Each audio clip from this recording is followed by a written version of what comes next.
Bismillah, alhamdulillah, wassalatu wassalamu ala rasulillah. Patepang deui dinten ieu dinten Senin kaping 8 September 2025. Mugia sadayana aya dina kasehatan.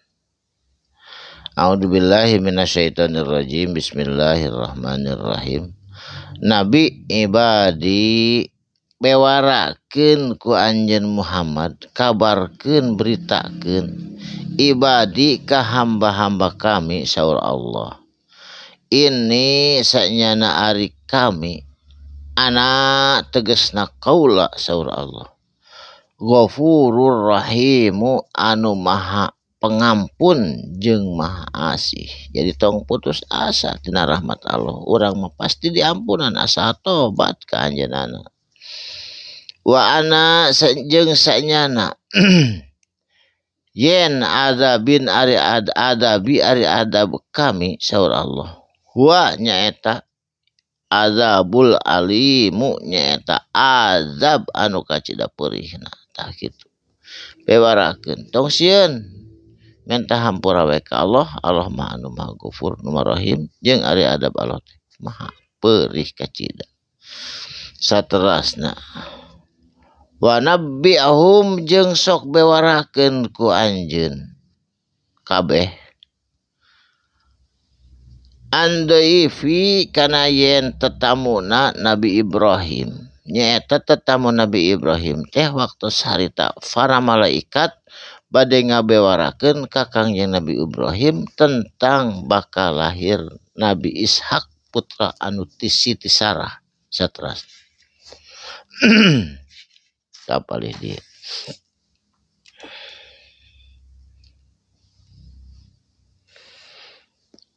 iddahulu ingat samang-samangsa dahulu asup para malaikat alaihi kana tempatna Nabi Ibrahim.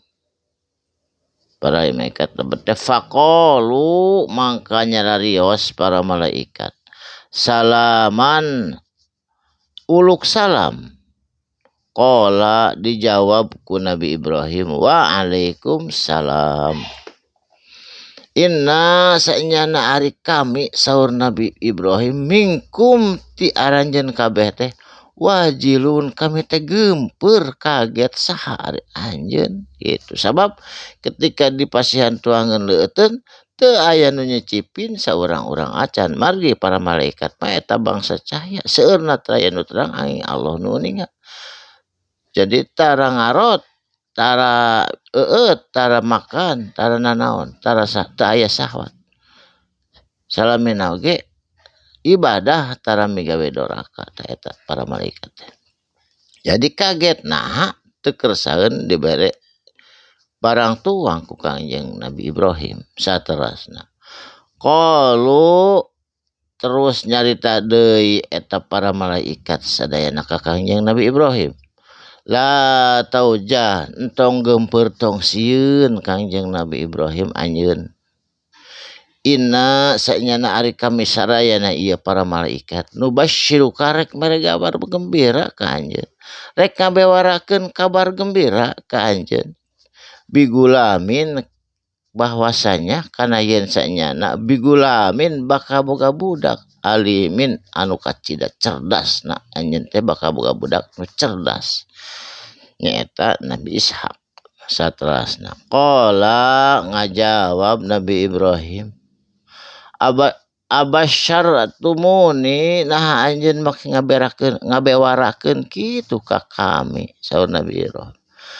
Ala ammasani sedangkeun kuring mah geus jarang menyentuh sapatemon sabab kibaru kuring teh ieu teh geus kolot umur geus 120 pamajikan geus 80 pabima tu basyiruna mangkanaha eta make aya berita model kitu cenah kitu. Qalu nyarios deui ieu para malaikat basyarnaka kami ngabewarakeun ka anjeun teh ieu teh bil haqi kalayan benar ti Gusti Allah lain jijieuna tong sieun tong putus asa ku rahmat Allah. fala takum minal qanitina fala jeung ulah takun bukti minal qanitina reng-rengan ti jalma anu putus asa anjeun. Qala ngajawab Nabi Ibrahim, wa may yaqnat laras cenah sing saha jalma anu putus asa mir rahmatihi tina rahmatna Allah rabbihi pangeranana itu jalma-jalma illa dzaluna kajaba jama-jama anu tersesat. Jadi ulah putus asa tina rahmat Allah mah. Janten urang sadayana oge upami ngadama dosa, upami ngadama pamaksiatan, ulah putus asa buru-buru minta pangampunan ka Allah, tobat kalayan tebihkeun tina pamusyrikan. Sakalimat dua kalimat dina dinten ieu mugi aya manfaatna kalayan insyaallah patepag deui dinten anjing dina waktu sareng gelombang anu sami.